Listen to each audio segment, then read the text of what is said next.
विश्वरूपां सदसदस्वरूपां त्रिगुणात्मिकां च जगत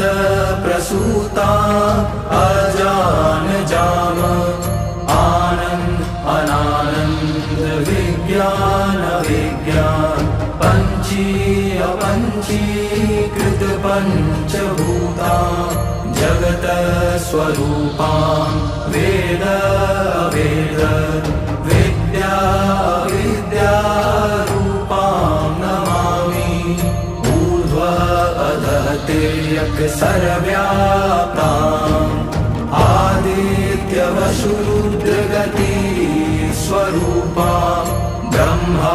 प्रजापति भगवान् विष्णु चराचरणांचाधार ब्रह्मा महेन्द्र विष्णु शक्तिं परमात्म शक्तिं ज्ञान स्वरूपां वागधिरूपां काल स्वरूपां मुक्तिं तथा मुक्तिदात्री विजयिनी नमाम्यनन्तां शुद्धां शरण्यां कल्याणदात्रीं दुर्गा शिवाम् अज्ञेयनन्तां लक्ष्यामजयकां नायकां परं श्रेष्ठ मंत्र मातृकां नमामि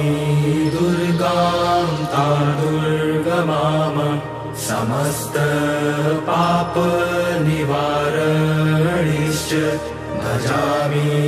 भवभीत भवतारिणीश्च तां चिन्मयातीतां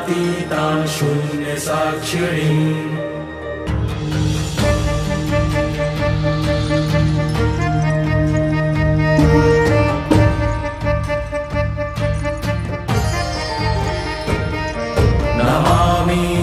दुर्गां ब्रह्म ब्रह्म प्रकृति पुरुष रूपां विश्वरूपां सदसद स्वरूपां त्रिगुणा